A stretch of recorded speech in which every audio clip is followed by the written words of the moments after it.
नमस्कार, welcome to west zone centre for culture. आज हम सांगानेर में हैं, जहां जो अपनी ब्लॉक मेकिंग के लिए और ब्लॉक प्रिंटिंग के लिए वर्ल्ड फेमस है। आज हम विकास राजपूत के यहाँ आए हुए हैं, जो एक बहुत नामी ब्लॉक मेकर है। अब प्रश्न ये उठता है कि आपका सरनेम राजपूत कैसे है। एक कहानी है, एक लोक कथा है कि परशुराम जी जब गुस्से में अपना फरसा लेके राजपूतों का, जिन्होंने युद्ध करने से इनकार कर दिया था और इसलिए वो उनसे नाराज़ होकर उनका संहार करने निकले, तो कुछ राजपूत देवी माँ के पीछे छिप गए। परशुराम जी का उनको एक उनका प्रिंसिपल था कि वो छिपे हुए इंसान पे वार नहीं करते थे, तो इसलिए वो लोग बच गए। वहाँ से परशुराम जी ने उनको ये कहा कि आज से आप राजपूत लड़ाई लड़ने के लायक नहीं हैं, अब आप छिपा हो गए हैं क्योंकि आप छिपे थे, और अब आप वस्त्र पे छपाई करिए।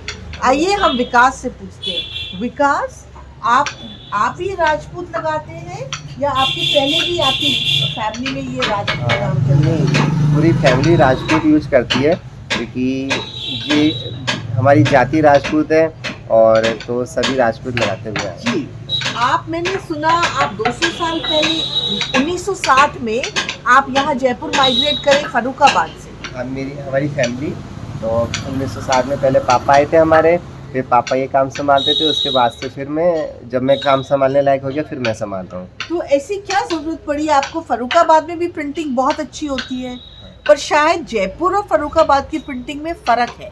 हाँ, आप बताएं हमें क्या फ़र्क है। यहाँ पे काफ़ी अच्छी प्रिंटिंग होती है और वहाँ पे फर्रुखाबाद में जो होती थी ज़्यादातर केमिकल यूज बेस्ड प्रिंटिंग होती थी। अब यहाँ पे क्या है, नेचुरल प्रिंटिंग बहुत होती थी, तो नेचुरल प्रिंटिंग का यहाँ पे काफ़ी उठाव रहा है, तो उस वजह से क्या है, यहाँ का काम ज़्यादा बढ़ गया और वहाँ पे केमिकल प्रिंटिंग की वजह से वहाँ का काम थोड़ा कम हो गया। वहाँ मशीन मेड होने लगा। हाँ। मैंने वहाँ असेंबली लाइन प्रोडक्शन भी फर्रुखाबाद में आ गया। हाँ, बिल्कुल है ना। पर मैंने ऐसा भी सुना वहाँ शायद मेटल की ब्लॉक्स ज़्यादा यूज होते हैं। हाँ, आपके पास है? बिल्कुल, मेरे पास मेटल के ब्लॉक्स है। बताइए। ये मेटल के ब्लॉक है जी। तो इनसे लकड़ी के अकॉर्डिंग कुछ ज़्यादा फाइन प्रिंटिंग आती है। अच्छा, जब मेटल से प्रिंट करते हैं तो फाइन ज्यादा आता है, हाँ, पतला ज्यादा हाँ, होता है वो। जहाँ पे ज़्यादा बारीकी चाहिए होती है प्रिंटिंग के लिए, वहाँ पे बहुत ही ज़्यादा बारीकी चाहिए होती है जब मेटल के ब्लॉकों का यूज होता है। तो अब इनका चलन कम है। हाँ, क्यों कम हो गया इनका चलन? क्योंकि हर डिजाइन में ज़्यादा बारीकी नहीं चाहिए होती है, कुछ खुली डिजाइन भी चाहिए होती है, तो इसलिए क्या है, इनका चलन थोड़ा कम है। ऐसा अच्छा, लकड़ी में क्या है, हर तरीके की बन जाती है। थोड़ी मोटी डिजाइन चाहिए तो अपन मोटी भी बना सकते हैं, बारीक चाहिए तो बारीक भी बना सकते हैं, इसमें खाली बारीक ही काम हो सकता है। हाँ, पर मैंने सुना ये एक्सपेंसिव भी ज्यादा पड़ता हाँ, है। कुछ एक्सपेंसिव भी होता है और टाइम भी ज्यादा लेता टाइम भी है। ज़्यादा लगता है। अब जितने में ये एक ब्लॉक बनता है उतने में लकड़ी के 4 ब्लॉक बन जाते हैं। अब प्रिंटरों को क्या होता है, ज़्यादातर नई डिजाइनें चाहिए होती है मार्केट के हिसाब से, तो इसलिए क्या है, लकड़ी के ब्लॉक ज़्यादा चलते हैं। कुछ ऐसा भी सुनने में आया कदर भी इसकी कम हो गई क्योंकि फाइन वर्क है। हाँ। तो एक्सपेंसिव भी शायद इसका जो Expensive भी। एंड प्रोडक्ट रहता है वो और चीजों से महंगा होता है, बिल्कुल, लकड़ी की ब्लॉक से बिल्कुल, महंगा। तो इसमें रंग दोनों में क्या एक से काम में आ जाते हाँ, हैं? रंग दोनों में एक से काम में आता है। जी। तो आप हमें अब कुछ लकड़ी का, कौन सी लकड़ी यूज करते हैं आप ब्लॉक के लिए? इसमें शीशम की लकड़ी यूज होती है। 2 तरीके की लकड़ी यूज होती है, एक शीशम की, जैसे ये शीशम की लकड़ी है, और एक रोहिड़े की लकड़ी। जी। तो ये रोहिड़े की लकड़ी है। रोहिड़ा तो अपने राजस्थान में ही होता ये है। रोहिड़े की लकड़ी सिर्फ राजस्थान में होती है। और शीशम कहाँ से आता शीशम है? ऑल इंडिया होती है, तो राजस्थान में भी होती है, ऑल इंडिया भी होती है। तो इनमें से ज्यादा स्ट्रॉन्ग कौन सा रहता है? रोहिड़ा। ज़्यादा स्ट्रॉन्ग शीशम की होती है। अच्छा। रोहिड़े की थोड़ी सॉफ्ट होती है। ठीक तो है। आप कौन सा ब्लॉक रोहिड़े पे बनाएंगे और कौन सा ब्लॉक शीशम पे बनाएंगे, ये कैसे डिसाइड करते जो हैं? ज़्यादा बारीक डिजाइन होती है, ठीक है, जैसे बहुत ज़्यादा बारीक डिजाइन है, जैसे कि इस तरीके की डिजाइन है, ठीक है, तो इसको हम शीशम पे बनाएंगे, ठीक है, क्योंकि मजबूती चाहिए, डिजाइन बारीक हो गई, ठीक है। और थोड़ी मोटी डिजाइन है या गज की डिजाइन है, जैसे कि ये डिजाइन, तो इसको अपन रोड़े पे बनाएंगे। अच्छा, रोड़े की लकड़ी क्या होती है, कलर अच्छा उठाती है पर मजबूत नहीं होती है, तो मोटे ब्लॉकों के लिए अच्छा है और बारीक डिजाइनों के लिए शीशम ही बेस्ट होती है। जी। तो ये नई बूटी नहीं है, ये नई बूटी है, नया डिजाइन है। हाँ, ये पुरानी डिजाइन है। हाँ। बाकी ट्रेडिशनल डिजाइन है तो अच्छी है डिजाइन। ये जाल के लिए काम आती है। ये जाल के लिए काम में आती है। पर मैंने कई ऐसी बूटियां हैं, जैसे पहले सांगानेर की शीट बड़ी प्रसिद्ध होती थी, जिसका 80 कली का और वो गाने में भी मशहूर है, छीट की घाघरा पहने जाते हैं। बिल्कुल बिल्कुल, ये है सांगनेरी बूटियां, ये बहुत पुरानी। इसका क्या नाम है? इसका नाम है फुलड़ी। पुलड़ी।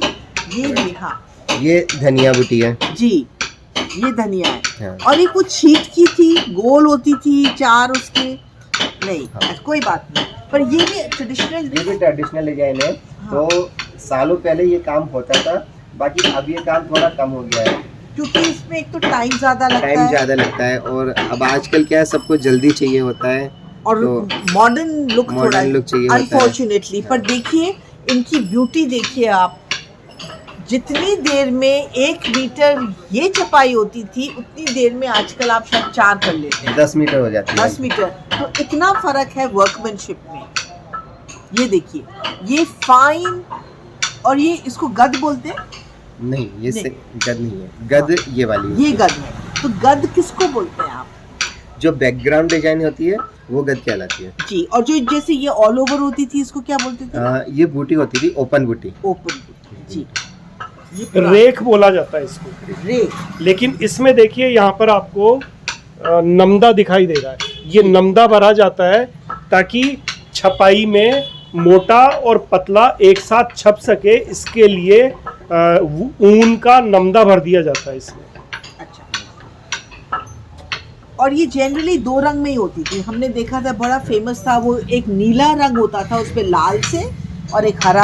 हाँ, तो लाल की रेख होती है। हाँ। और दाबू लगकर जमीन जो है नीली होती है, धनिये की हरी होती है, बांकड़ी की काली होती है, और जमर्दी हरी सब्जी, जर्दी और ऐसे भिन्न भिन्न रंग जो है वो छींटों के लिए बनाए जाते थे, जिनको भिन्न भिन्न जातियों के महिलाओं के द्वारा पहना जाता था। मीणा, गुजर, माड़ी, ऐसे ही दूसरे पुरुषों के लिए भी विशेष उत्पाद बना करते थे। जी।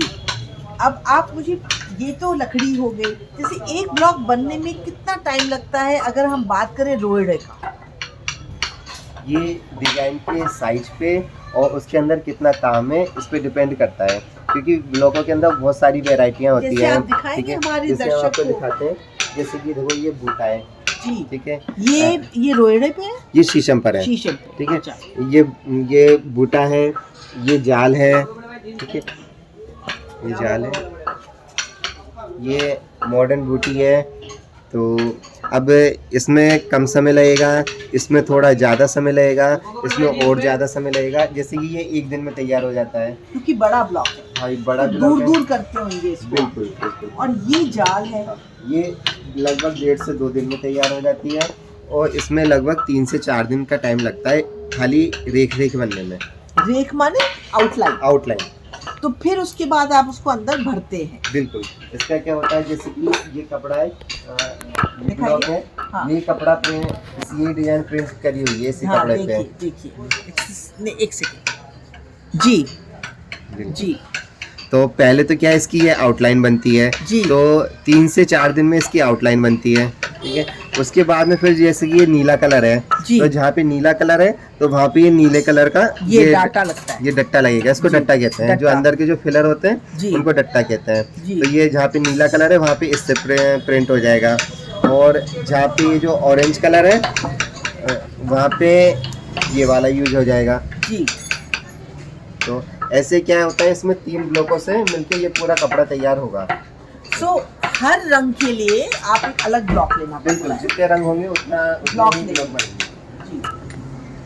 कुछ ऐसा भी आपके उसमें है क्या कि कौन सा डट्टा पहले लेंगे या फिर कौन सा आउटलाइन का पहले लेंगे? आउटलाइन का हमेशा पहले प्रिंट होता है, उसके बाद में फिर डट्टे लगते हैं। फिर डट्टा का कोई ऐसा कंपलसरी नहीं कि कोई सा भी आप डट्टा यूज कर सकते हो आउटलाइन के बारे में। आप बताएंगे कितनी फैमिलीज इस काम में आज लगी हुई है? इसमें ब्लॉक कार्विंग में ज़्यादा नहीं है, लगभग 100 फैमिलीज होंगी अभी भी।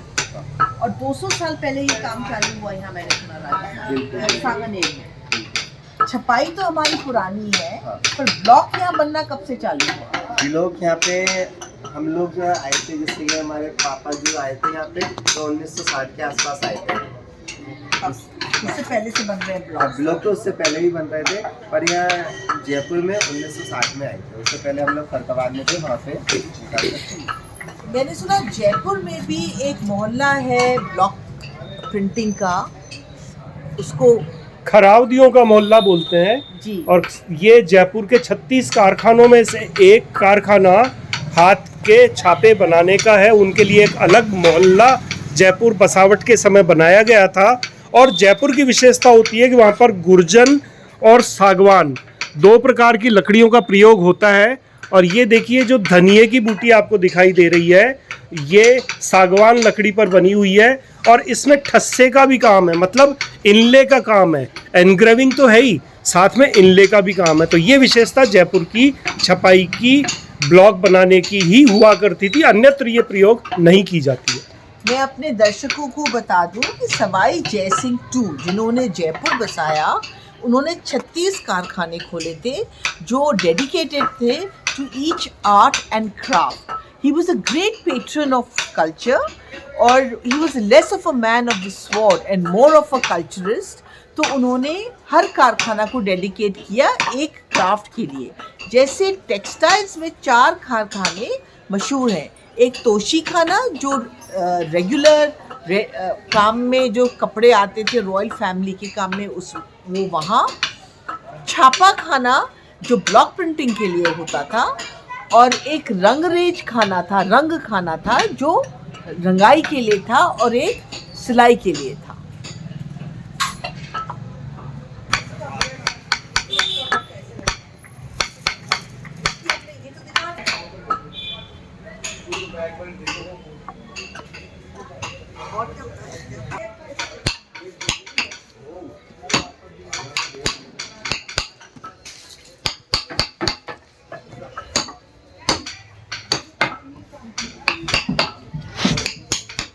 शुरू।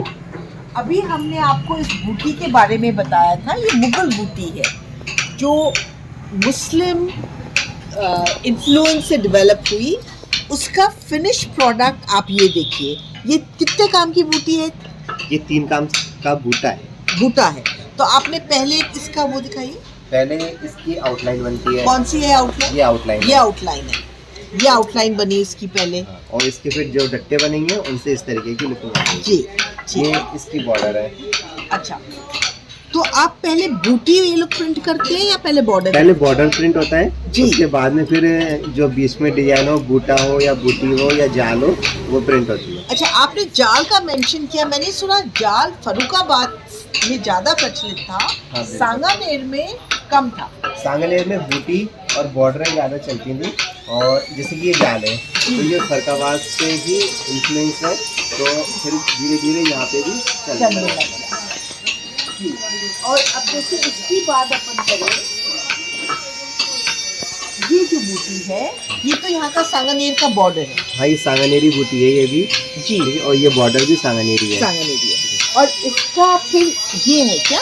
हाँ, ये इसकी गद है। अच्छा, तो पहले आप ये करेंगे। पहले इसकी आउटलाइन प्रिंट हो जाएगी। ये आउटलाइन है। इसको रेखे बोलते हैं। और उसके बाद में फिर ये गद प्रिंट होगी। और उसके बाद में फिर ये डट्टा प्रिंट होगा जो इसके नस और पत्ती के अंदर आएगा। ठीक है, फिर उसके बाद में ये वाला डट्टा यूज होगा जो कि इसके फूलों के अंदर आएगा। जी जी। तो इसको आपने बोला पहले ये किया। ये रेख हो गई। रेख बोलते हैं इसको, आउटलाइन को। बिल्कुल। जी। फिर रेख के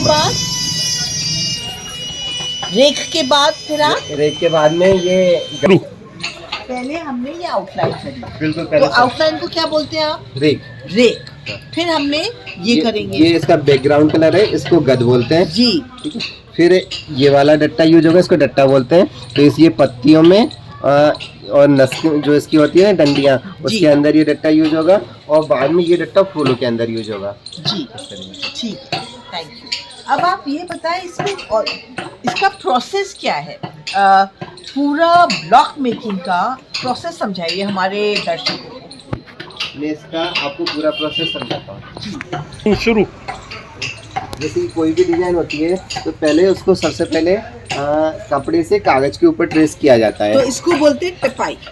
इसको डिजाइन उतारना बोलते हैं। अच्छा। कपड़े से कागज पे डिजाइन उतारी, ठीक है, तो या उसका प्रिंट जो भी है वो तैयार किया, ठीक है। फिर उसके उपयुक्त कोई भी लकड़ी लेते हैं, जैसे शीशम की लकड़ी लेनी है तो ये शीशम की लकड़ी होती है रॉ, ठीक है।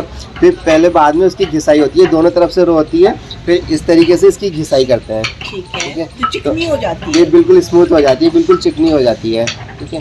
फिर बाद में इसके ऊपर हमारे एक केमिकल आता है, उसको खड़िया बोलते हैं, तो उससे इस पर क्या है पेंट कर दिया जाता है, जैसे कि ये।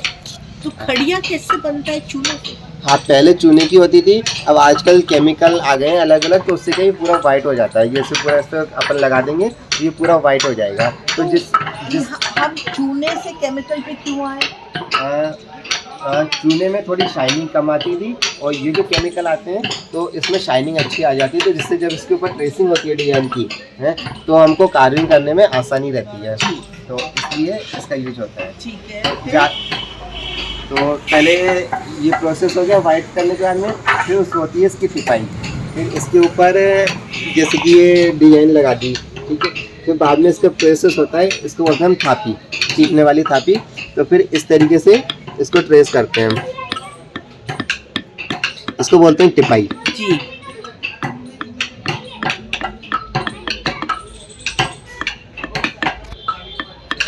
तो आपने जो टिपाई करी क्या आप अपने दर्शक को दिखा सकते हैं? बिल्कुल, ये देखिए ये टिपाई आ रही है, ये देखिए ये टिपाई आ रही है। तो जी। जो पूरा ब्लॉक ट्रेस हो जाता है, ठीक है। फिर उसके बाद में इसकी कार्विंग चालू होती है, जैसे कि दिखा आपको, इसकी खुदाई चालू होती है, इसको हम लोग बोलते हैं खुदाई हमारी भाषा में। तो ये टूल्स हैं, आप टूल्स का नाम बताएंगे? हम इनको कलमे बोलते हैं। अच्छा, ठीक है। तो कलम होती है जहाँ पे गोलाई देनी होती है, वहाँ पे इस तरीके की कलम यूज होती है, इसको हम गोल कलम बोलते हैं जी। और जहाँ पे सीधा काम होता है उसको चौकोर कलम बोलते हैं, तो वहाँ पे इस तरीके की कलमों का यूज होता है। और ये भी क्या है, जहाँ पे कम जगह है वहाँ पे अलग साइज की आती है, जहाँ पे ज़्यादा स्पेस है वहाँ पे इस मतलब हर साइज की होती है हमारे पास, तो उस तरीके से इनको यूज होता है। तो कलमे एक तो गोल हो गई, एक चौकोर हो गई, एक चौकोर हो गई, और इसमें जैसे कि लकड़ी जब पहले हम इसको निशान लगाते हैं, मार्किंग करते हैं, इसको बोलते हैं टचियाना या चटक करना, इस तरीके से। तो ये चटक करने वाली कलम हो गई। फिर बाद में इनकी कार्विंग होती है, तो ये लकड़ी काटी जाती है हमारे द्वारा, तो इसको लकड़ी काटना बोलते हैं।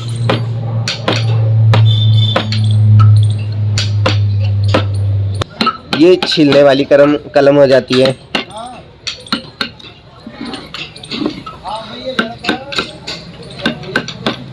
तो लोहार ही बनाता होगा हाँ, या आप लोग बनाते हैं? लोहार रो बना के देता है और इसमें जो धार लगाने का जो फाइनल जो प्रक्रिया होती है वो हम ही लोग करते हैं। अच्छा, वो भी आप लोग? Very nice. क्योंकि वो तो क्या रो देता है खाली प्लेन डंडी होती है हिसाब से, बाकी भी इसमें धार लगाना जो भी होता है ना वो हम अपने हिसाब से तैयार करते हैं जितनी हमको जरूरत होती है बनती है, ठीक है। तो रेक पहले बनती है, इसको आउटलाइन बोलते हैं। फिर बाद में इससे आउटलाइन जब प्रिंट हो जाती है, फिर इसके जो कलर होते हैं, जैसे ये फूल है, फूल के अंदर अपन को कलर डालना है तो उसके लिए फूल का डट्टा अलग से बनेगा। तो जैसे ये फूल का डट्टा है इसका, तो जो इसके फ्लावर है उसके अंदर ये फूल का डट्टा आएगा। नस के अंदर कलर देना है दूसरा, तो उसके लिए नस का डट्टा अलग से बनेगा, डट्टा अलग से बनेगा। तो जैसे कि 4 कलर की डिजाइन हो गई है, एक आउटलाइन, और फूल के लिए फूल का डट्टा, नस के लिए नस का डट्टा, पत्ती के लिए पत्ती का डट्टा, 4 रंग का है। तो 4 आपको अलग अलग ब्लॉक्स बनाने 4 अलग अलग ब्लॉक बनेंगे। तो फिर क्या होता है, जब रेक बन गई तो उसको पेपर पे प्रिंट कर लिया जाता है। फिर पेपर पे प्रिंट कर छिलाई करी जाती है साइड में से लकड़ी हटा के। फिर इनके अंदर एक हैंडल लगाया जाता है दूसरी लकड़ी का। हैंडल सबसे बाद में लगता है। सबसे बाद में हैंडल। अच्छा, आप सुनिए, मैंने और फिर इसमें ये छेद किए जाते हैं जिससे इसकी एयर पास हो जाए।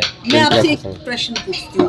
पहले मैंने सुना, आज से कई साल वर्ष पहले, जो ये हैंडल, कई ऐसे ब्लॉक्स होते थे जिनमें कीले नहीं होते, वो एक पीस में से ही बनते थे। उनकी क्या खासियत है और अब ये कीले क्यों बन लगती हैं?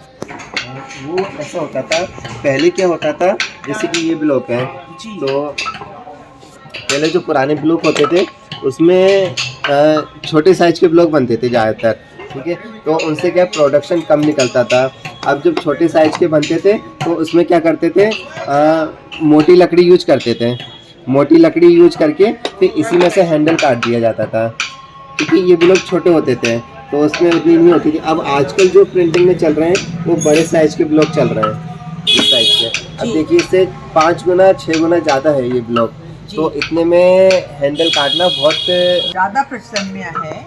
एम आई राइट? पहले कम था, पहले बारीक, नफीस और महीन बूटा चलता था, भराव लेके। अब शायद दूर दूर बूटा, मुगल बूटे जिसे हम बोलते हैं, वो ज़्यादा प्रचलन में है।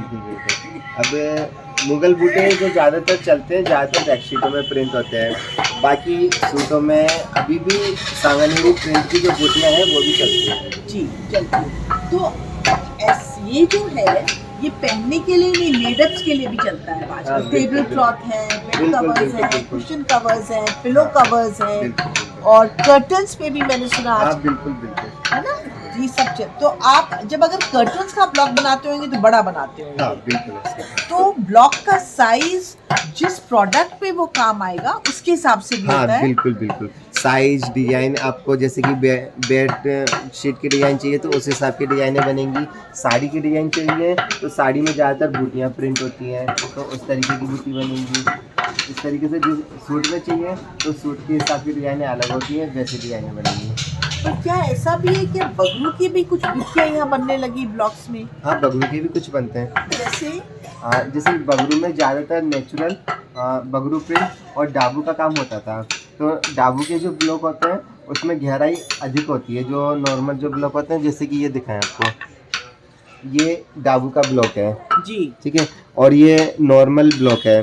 तो अब ये जो नॉर्मल ब्लॉक है सांगानेर का, इसमें खाली इतनी खुदाई दी हुई है जी, ठीक है। और ये जो डाबू का ब्लॉक है, इसके अंदर आप देखोगे तो इससे दुगुनी से भी ज़्यादा खुदाई दी हुई है, इतनी ज़्यादा। तो इनमें डाबू के ब्लॉक में ज़्यादा डेप्थ क्यों चाहिए? क्योंकि ये जो ब्लॉक होते हैं ना, ये नेचुरल मिट्टी से छपते हैं। पहले जो मिट्टी लगाते हैं, ठीक है। तो इसमें क्या होता है, गहराई चाहिए होती है, नहीं तो वो क्या है, मिट्टी इस पर चिपक के फिर वो निकल जाती है, इसको खराब कर देगी। जी।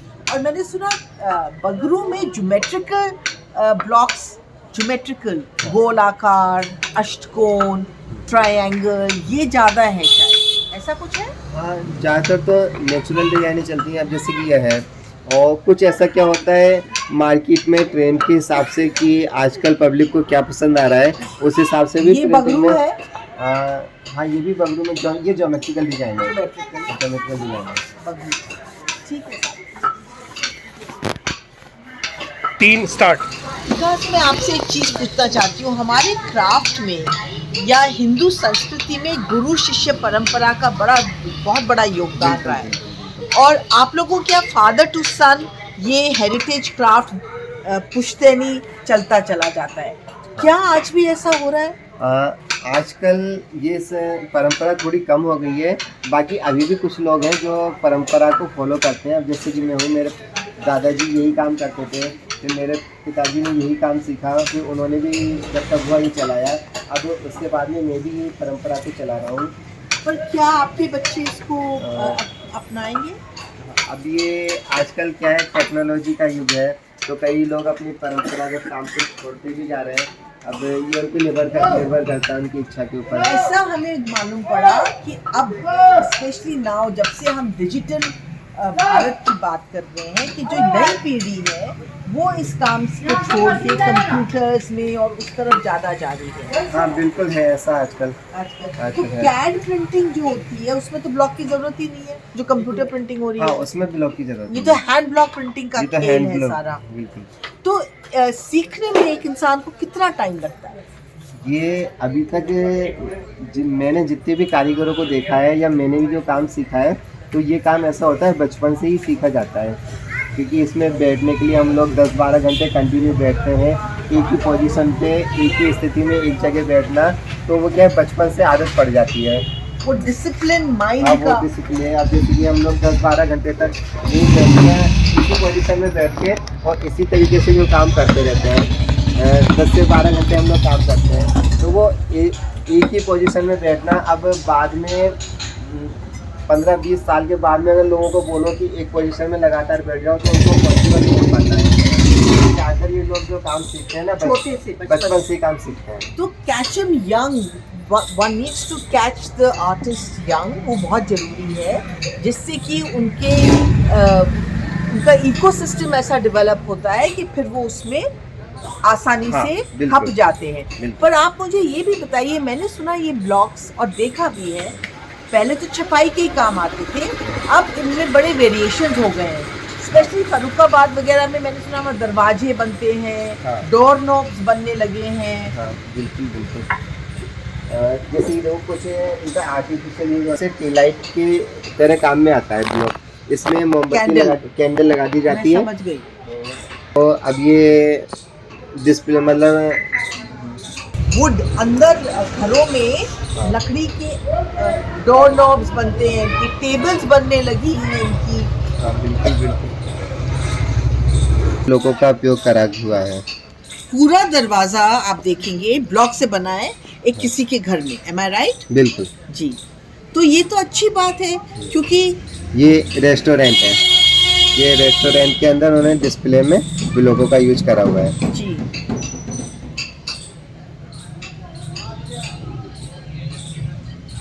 तो ये है shout out for vocal for local, क्योंकि हमें लोकल क्राफ्ट प्रमोट करना है, तो इसका बहुत तरीके से एक मेकओवर हो गया है। जो पहले सिर्फ ये ब्लॉक प्रिंटिंग के काम आता था, अब इसको नाना प्रकार की तरह और डे टू डे लिविंग में काम में ले रहे हैं। स्टार्ट। बिकॉज ये जो अपना ब्लॉक प्रिंटिंग का ये ब्लॉक मेकिंग है, हमने ये देखा इसके नए नए नाना प्रकार की तरह रोजमर्रा की जिंदगी में अभी जैसे कैंडल्स है, डोर्स है, शो पीसेस से काम आ रहा है। आप ये बताएं, ये ग्लोबल भी इसकी रीच है, बाहर से भी लोग आते हैं इसके लिए, क्या ऐसा कोई आपका वास्ता पड़ा? हाँ बिल्कुल, कई बार हुआ है, कई विदेशों से लोग आए हैं जो हमसे ये काम सीख के गए हैं। ठीक है, कैलिफोर्निया से कुछ लोग आए, 2 जने आए थे तो वो ये काम सीख के गए थे। साउथ कोरिया से कुछ लोग आए थे, 2 जने आए थे, वो भी ये काम सीख के गए थे। अब वो यहाँ से सीख के जाके अपने देशों में ये काम कर रहे हैं। ठीक है, अब दुर्भाग्य ये है कि यहाँ की जो नई जनरेशन है वो ये काम बहुत कम सीख रही है और ज़्यादातर मशीनरी चीज़ों का यूज होने लगा है। तो ज़्यादातर ये बढ़िया होगा कि इन चीज़ों का जैसे कि डिस्प्ले के रूप में या और भी यूज होना इनका, तो उससे रोजगार बढ़ेगा।